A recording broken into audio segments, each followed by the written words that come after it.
lendemain, le gros morceau de l'étape qui mène à Agadez, c'est le col de Témet.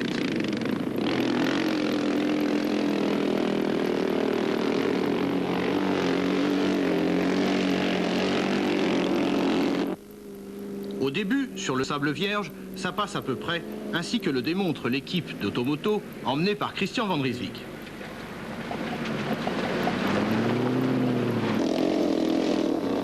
Après, ça devient nettement plus costaud.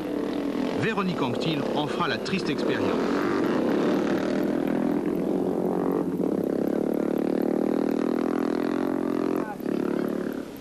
Je suis coincé, je vous signale.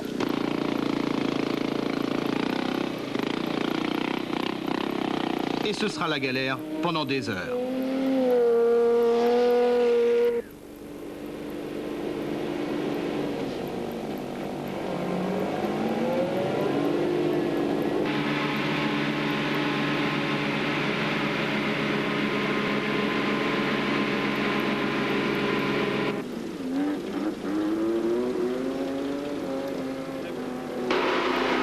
Et vous, c'était comment, votre voyage de noces, madame ?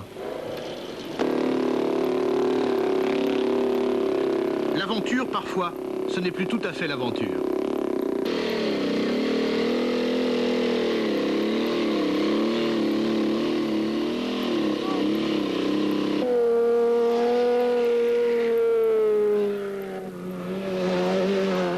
Les sides vont passer et bonjour la galerie.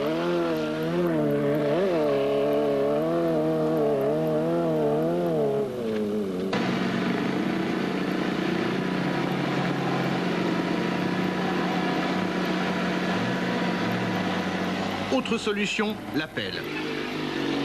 Pour Daniel Balavoine, on ne sait pas s'il s'appelle encore Henri. En revanche, ce qui est sûr, c'est qu'ici, il ne chante pas. On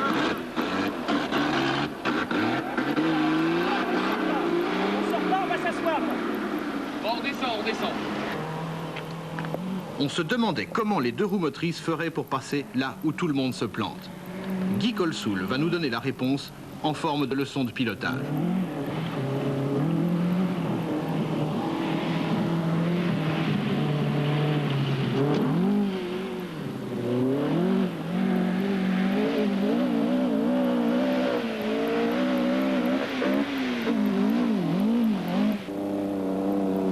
Les frères Marot sont les petits fennecs du désert.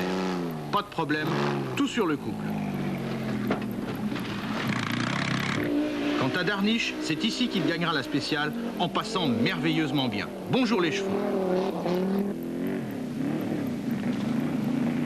Les motos en ont bavé, certes. Pour les pilotes officiels, c'était juste une péripétie.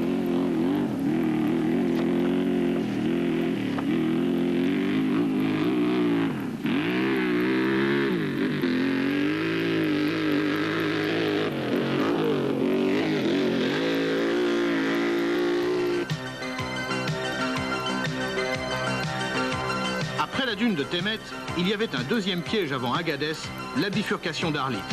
Picard ne se trompe pas et gagne la spéciale. Auriol et Olivier feront 200 km de détour. Et oui, cela arrive même aux meilleurs.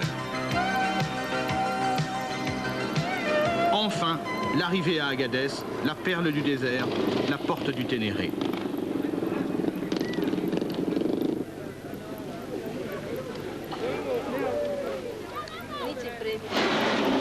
Raymond X refait une de ses arrivées corridas dont il a le secret.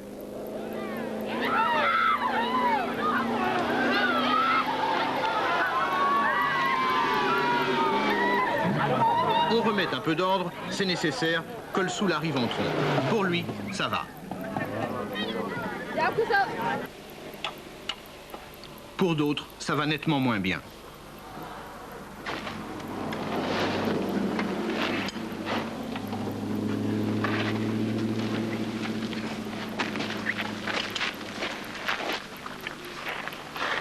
Ça fait longtemps que vous êtes là? Ça fait 4 heures. Et vous avez cassé quoi? J'ai bloqué le piston. Sorti toute l'huile, bloqué le piston. Et vous n'avez pas d'assistance qui vous aide? Non, j'ai pas d'assistance. Je vais enlever le moteur Et j'espère qu'il passe des voitures qui font l'assistance à la Yamaha Italie. S'ils me donnent un moteur, je suis encore en course. Si je ne me donne pas le moteur, je suis en course. Vous étiez combien ce matin avant de partir à Tamanrasset? Moi, je suis 49 au départ ce matin. C'est votre premier Paris-Dakar? Non, c'est le deuxième Paris-Dakar.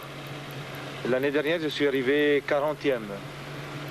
Toujours tout seul, sans assistance, avec seulement le sac à dos. Pas de chance, je suis allé pas trop vite, mais le moteur a serré. Si vous trouvez personne pour réparer, qu'est-ce que vous faites? Vous dormez là? Oui, s'il arrive personne, je dors et j'attends qu'il vienne quelqu'un de l'organisation.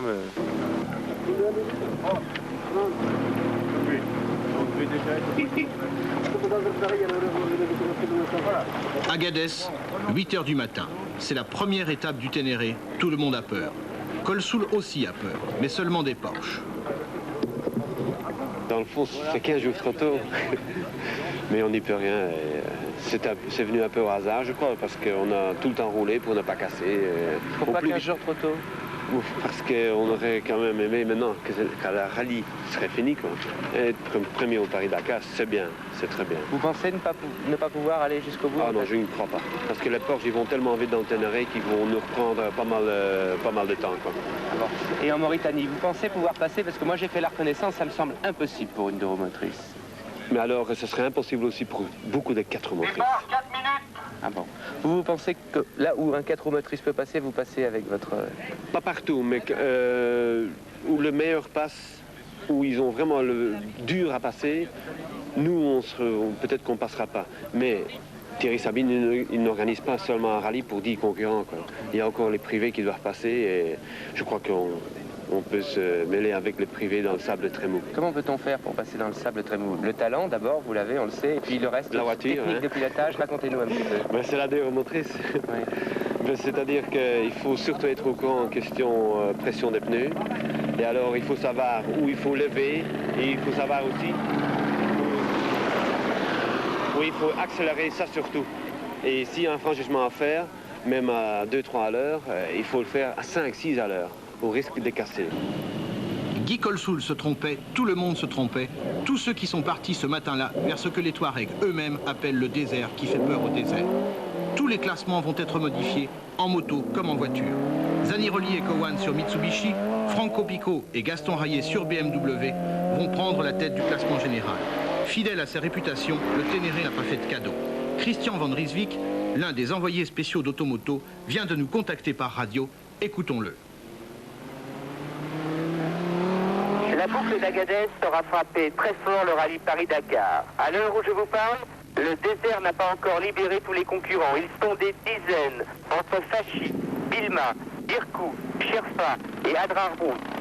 Seuls ou en petits groupes, des pilotes perdus ou en panne cherchent la solution à leurs problèmes communs, quitter le Ténéré.